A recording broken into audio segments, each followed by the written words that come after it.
Good evening, ladies and gentlemen. It is Hugo Quintanilla with another live. Thank you so much for joining me. Today, it is open house hacks, smart buyer strategies, and pitfalls to avoid. So, if you know anyone that would be interested in that sort of material, please feel free and share the live. As always, we would love to have them. And this is your spot to learn a little bit more every day about how real estate can impact you and those around you. So feel free and join. Um, I hope you all are having a great day.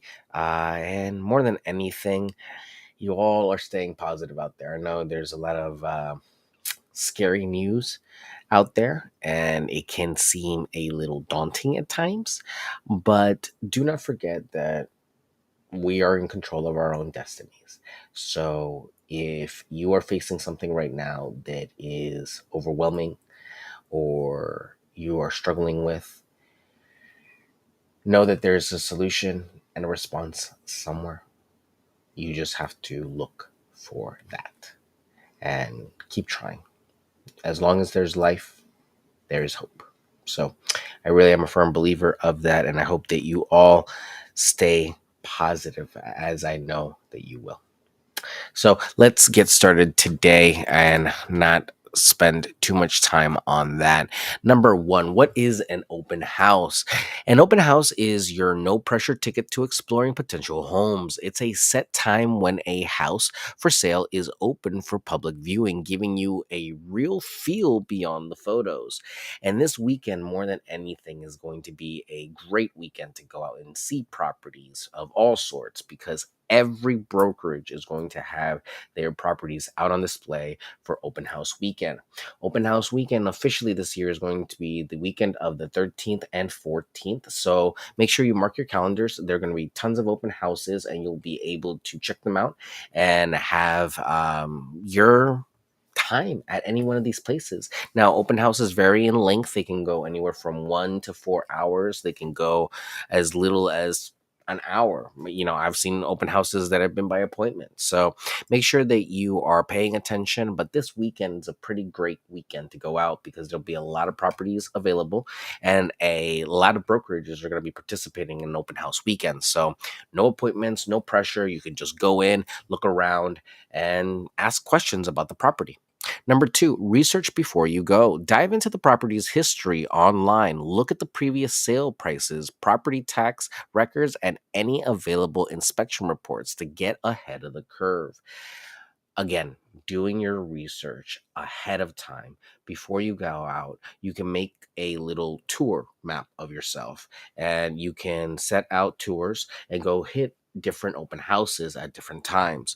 Now, sometimes that's possible because open houses can be very consistent and maybe there are not a lot of people at these open houses, but sometimes these open houses can be a little bit more busy. And during lockdown, we had lines outside these properties, and we only had a certain number of people going through. I don't see any restrictions this year on showings, so just keep in mind that they're not probably going to be as many people in a building as there used to be, but you're going to have a lot faster pace of people going in and out of properties. More than anything else, stay alert to any changes on the open houses as the biggest culprit of a bad open house is that the status of the open house changes and they don't let anybody know. I know it's kind of difficult as a realtor to let everyone know when an open house has been canceled, but it can be something that, could rain on your parade. So make sure you're staying aware and up to date on which open houses are going to be held and at what times, just so that don't run into a situation where you go to an open house and the property is already not available. Properties do go fast in this area, so just keep that in mind. Number three, look beyond surface appearances. Don't be swayed by the fresh paint or fancy decor. Focus on the structure, layout, and potential of the space. It's what underneath that counts. And again, you have heard the adage of, well, it had good bones.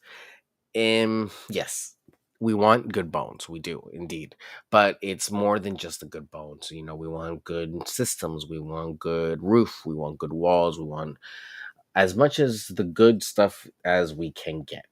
But I know that it's not possible all the time to get everything. So we have to always try to accomplish as many of our needs lists as possible and moving from there. So look beyond the surface and see how many of these needs on our needs list are being covered by this property and the properties that we end up seeing with a realtor. Number four, take detailed notes and photos. Bring a notebook and your camera. Jot down unique features, potential issues, and snap pictures to help you remember and compare homes later. Now, I will preface by saying you should be very careful about how many pictures and videos you take because not everyone will allow photography into their home. Remember, this is a private dwelling. This is not a business. This is not a public space. Yes, they might be on the market for the public to see, but we have professional photos that are taken for a reason. We don't need your photos being out there in the world. So ask permission before you take photos inside of a property. And make sure that if you do take photos that they're not being posted up anywhere on social media. Don't make something a joke because this is a lot of people's livelihood. And there is a fine line between being popular on social media and making a fool of our industry. I can go on a whole tirade about that, but yeah, let's continue. Number five, pay attention to often missed details. Check under rugs, test windows, and don't ignore the basement. It's the small, often overlooked details that can reveal the most about a home's true condition. It is often the the most ignored elements that often are the ones that come back to bite you. So make sure that you're looking under carpets, looking in crawl spaces, check, places that you wouldn't normally see. It's a little bit easier for a person that's buying because you'll notice things that are out of whack in a property that's not yours before you'll notice it on your own. But for a home buyer, it is crucial that you take your time and look around because if you are working with a realtor, this could be something that you could bring up when you discuss with them. If you're not, this is again something you can bring up and take notes and ask them to further investigate. Now, you might get an answer, you might not, but at the end of the day, it's important that you check these things, test the windows, run the water, just to avoid any basic potential issues with the property. If you're going to a property that's as is, go in there expecting that you're not going to get anything changed and anything updated. But if there is this potential to possibly have this negotiation talk, why not? Number six, ask insightful questions. Inquire about the home's history, any recent renovations, and the reason for selling. These answers can give you leverage in negotiation and insight into the home's upkeep. Again, as much of a log as you can draw from the information that you ask the agent, the better. You can always hire a realtor to work in your favor and ask these questions. But more than anything, you have to understand that the home is the home. And depending on the situation, there might be a certain way to make sure that that home is yours. And it could be more competition, there could be a certain procedure, it could be an auction site. We have to figure that out. And as a realtor, it's my profession to do that for you and walk you through that process. So ask away is my policy. Ask me all the questions you need because I'd much rather have a million and one questions to answer for you than to have you walking around not knowing the basics of what happened or how you ended up getting this home. So, number seven, be mindful about what you share. While it's great to engage with the host, keep your cards close to your chest. Revealing too much, like your budget or urgency to buy, can weaken your position later on. Remember, you are usually talking to the realtor's agent. I'm sorry, the realtor's company mate, coworker, or the realtor, the listing agent, or real estate professional or the owner. Lots of owners don't feel comfortable having their property shown just like that willy-nilly. A lot of owners have their stuff inside. They have property they could lose. The properties are not ready to show just by themselves. So they are very protective of their stuff, and they will be at the open house. Sometimes they'll pose as other clients, sometimes they won't, and they'll just sit there and wait and look around and answer questions and be involved. It is not ideal. Please don't be that owner. Go out. Go get a burger, go take a walk around the park, go drive somewhere, hang out somewhere for 4 hours. Please. I know it's tough. Hide away all your valuables, your very expensive jewelry, anything that might be of super importance and irreplaceable. Please remove it from the home before we even get it listed. And yeah, leave. No offense. I hope that you don't take it as offensive, but it is truly because we need others to come in and feel the space for themselves.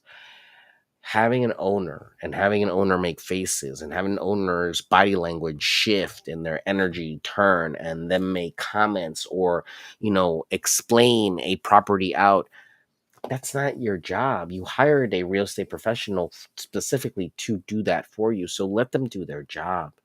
Now, there are cases where I understand you want to be there and you want to say everything. Maybe you know more about the home than anybody else. But I feel like those situations are very tough. They're very tough for the buyer because they feel that they're not getting the proper information at times. And it's very tough for the selling agent because what are they really there to do? Really, they're there to talk to them and to try to negotiate the same deal. Sometimes the input that the owner may have, how they word things, can really damage a lot of the potential buyers. Remember, these are all people that are wanting to buy. And if we don't welcome everyone to the home, don't welcome them to offer, don't enlighten them on how to offer properly so that they can get the home, we're just wasting everybody's time.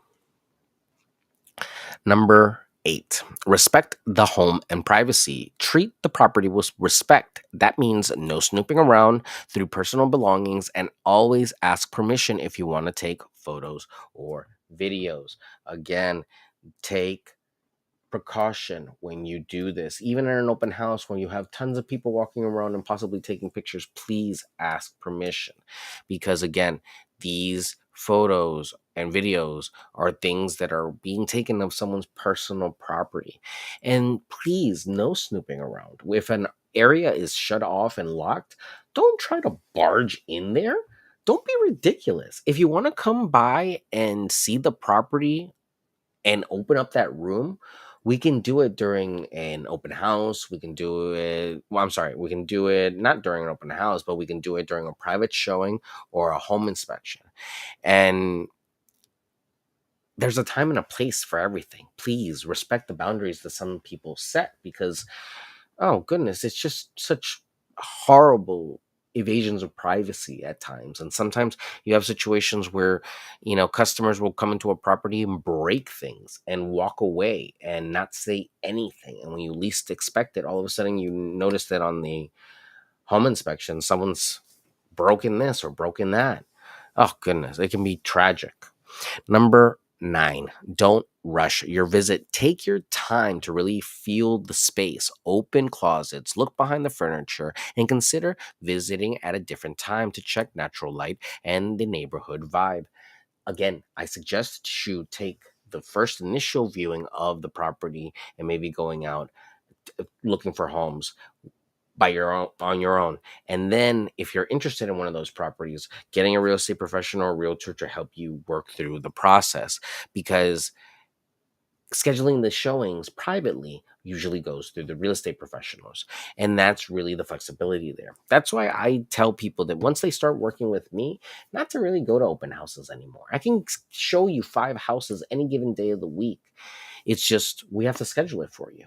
and I have to set up those appointments. It's a lot more comfortable. It's a lot cleaner because you don't have as many people around you. I personally, I love private showings. I'll only tend to do open houses on very special occasions. And this weekend, I will have a very special occasion. So I'm very excited. I will see you guys out there. It's a little ways away from here, so it's not in my usual neighborhood, but I'm very excited to talk to everyone that's going to be out there about home buying, renting, and just how the market is. Everyone's asking me that, how the market is. And I think everyone saw that video where I said that rates might go up, and now people are really talking about rates going up. So I don't know. I didn't. Let me just leave it there.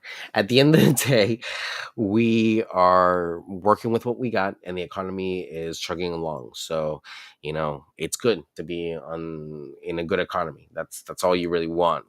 Biggest thing that we need is inflation to go down. So, number 10, follow up after the visit. If you're interested, a prompt follow up key is necessary. Contact your realtor to express your interest and discuss the next steps, like making an offer or scheduling a private showing.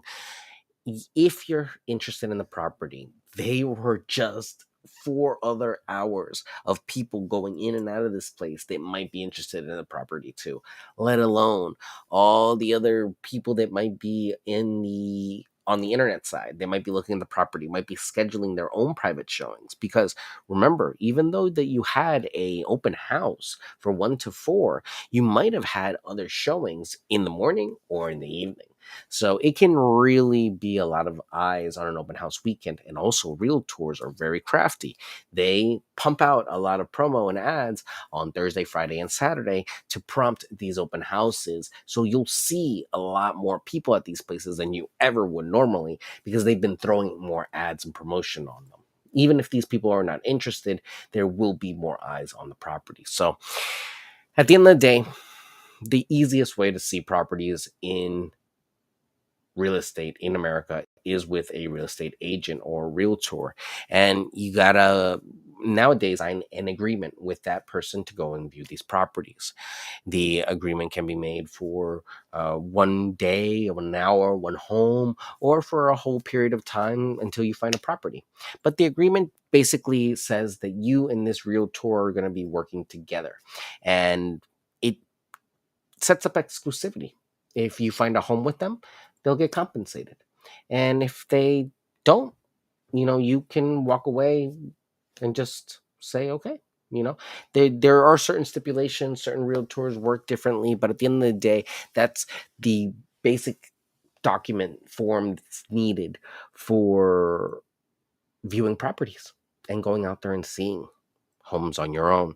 As I said, you can always just do open houses every weekend until you're ready to take the next step. But remember that open houses, those properties will usually leave the market anywhere from 2 to 3 weeks after the open house. If the market has changed or something has turned, then obviously the property will be there longer. But at the end of the day, most properties are leaving the market right now within 2 to 3 weeks. So keep your eyes out, stay vigilant, look at the rates. They're just kind of hovering and bouncing right now. Then we're not really seeing huge growth spikes up or huge spikes down, but that's really where we're at right now, waiting to see what happens with the economy. If you're just joining us late this evening, we were talking about open house hacks, smart buying strategies, and pitfalls to avoid. Number one, what is an open house? It's a no pressure ticket to explore potential properties, and they happen usually on Saturdays and Sundays. Research before you go. Make sure you look at property histories so that you know which properties you're going to encounter on your tour. Look beyond the surface appearances. Remember, this is your time to see the property, so run the water, look at the decor, go beyond just the superficial, and really look at the structure of the place. This is a home that you're going to buy, so keep that mentality in mind. Take detailed notes and photos if you can. Pay attention to often missed details. Look under rugs, behind furniture, corners, crawl spaces. Sometimes these little nooks and crannies could have some of the biggest negotiating potential for your offer. Number Number six, ask insightful questions. Inquire about the home's history and make a list of questions that you'd like your real estate professional to cover. Number seven, be mindful about what you share. While it's great to be the host of a open house, be very careful as the owner to be at the open house. It's usually preferable that you're not there. Let your real estate professional handle it. Number eight, respect the home and privacy. Don't be snooping around somebody else's house during an open house. And in turn, owners, take your important valuables out of a property. Don't tempt people to make a bad decision. Number nine, don't rush your visit. Take your time and really feel out the space. This is potentially your next home, so you can't really rush something like that. But again, I suggest that you take the time and talk to a realtor because they can set up a private showing to give you more time to see the property. Some of these places will only give you 15-minute blocks. With a realtor, you might be able to negotiate longer. And number 10, follow up after the visit. If you're interested, a prompt follow up is key. So call a real estate agent or a local realtor and have them start to work on the information that you need and how you can apply for your loan to get ready to purchase the home. If you don't need a loan, make sure to specify to them that you won't be needing a loan. Many people get offended that we start asking about, oh, loan this, loan that. We need papers for this. We need papers for that. We'll ask for proof of funds when it comes to a cash transaction and also when it comes to a loan. So please don't get offended if you have someone that says that, hey, I won't work with you unless you give me a lender letter, or hey, I won't work with you unless you give me your bank statements. It's very common practice and very commonplace because think about it. From our standpoint, we don't know you. We don't know who you are. We don't know what you've done to get this money. So we need to know that this money is present so that we can start negotiating with you. We have tons of people that we do know that have these funds and this money available. So we need to start working with them. And we're committed to working with people that are committed to work with us. So make it easy. Let us know that if you'd like to purchase a home in cash, that's what you want to do. If you want to finance a home, let us know, because that way we don't insult you by asking about financing when you're a gajillionaire and can buy the home cash, which is very common in this area. I know it sounds kind of crazy, but there are a lot of people that walk with buying a home money, walk around with buying a home money. So at the end of the day, I appreciate you guys tuning in. And always, if you have any questions about real estate and want to learn more about how open houses can help you draw more eyes onto your property, feel free and join me for the open house that we're going to have on Sunday. And I'll send out more information on that as it approaches, which should be very, very soon. Should be probably in about 3-4 days. Okay. I will let you guys know. At the end of the day, thank you all for tuning in. I really do appreciate it. If you have any questions, comments, concerns, my phone number is 240-389-4846. My email is hugo@lnf.com. And my website is yourrealtorhugo.com. As always, I am Hugo Quintanilla. I almost forgot for a second. I'm Hugo Quintanilla, your realtor of choice in Maryland. And if you have any questions, comments, concerns, feel free and let me know. I really do appreciate you guys. You were a ball to work with, and I really do appreciate you all. I will see you all tomorrow for another live, and yeah, stay positive. Everything's going to be all right. We'll get there. Take care. See you tomorrow.